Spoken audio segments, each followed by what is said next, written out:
今日2025年5月13日星期二早晨，講一講今天天氣先。一股偏東氣流會在今明兩日影響廣東沿岸，預料偏東氣流會在本週後期逐漸被一股偏南氣流取代。華南沿岸天氣炎熱，亦有幾陣驟雨，而高空擾動會在下週初為華南帶來不穩定天氣。今早經濟狀況，上海證券3369點，昨升27點匯；香港恒生23549點，昨升681點匯；美國道瓊斯42410點，昨升1160點匯。美元對人民幣在岸價7.2075，紐約黃金3236.04美元盎司，紐約原油61.34美元每桶，美國10年期國債收益率4.462%。財經頻道，周一5月12日。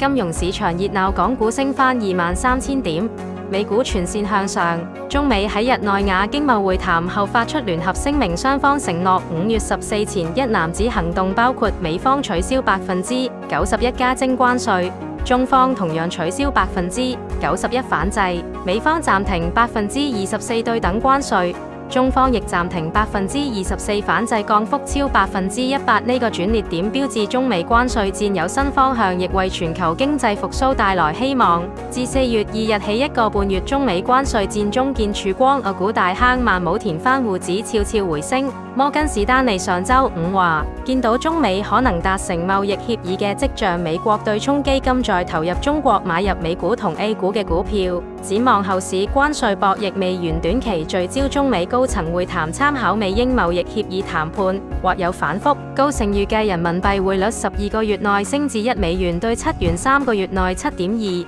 6個月內7.1位置。摩根大通話，特朗普引發美國資產拋售壓力明顯，金價到2029年或達6000美元，比而家3300美元升80%。周一5月12日 A 股三大指數向上，上證收3369.24點，升0.82%，滬深成交1.3萬億4109檔股票上升，後市縮量小幅調整，4月以嚟反彈趨勢小休整後有望再上。周一5月12日，港股因中美關稅互降利好反彈，恒生收23549.46點，升2.98%。南下資金趁機離場，港股通淨流出185.3億港元，創歷史第2大單日流出。市場睇住中美聯合聲明，港股高開後回順，盤整等消息，若有實質協議，港股或隨樂觀情緒上升，目標23500至24000，支撐喺23000公里。周一5月12日。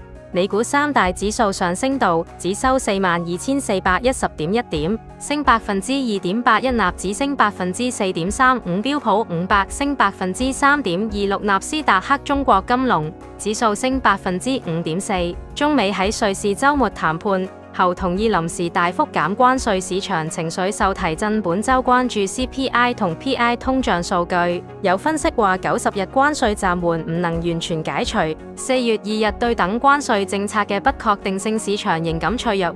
本週投資者會密切留意貿易緊張局勢對經濟嘅影響。4月 PI 週二早間出零售銷售同 PPI 週四跟進。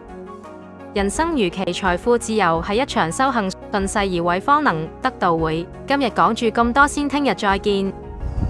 今日譯數5月13號月至年4月16日馬日沖鼠會，生肖牛，羊狀態好，鼠、虎、蛇；馬狀態良好，兔、龍、猴、雞、狗；豬需小心謹慎。當天配色紅色旺，黃色順，黑色適合談判，白色差啲啲。順勢而為萬事皆，有時祝你好運。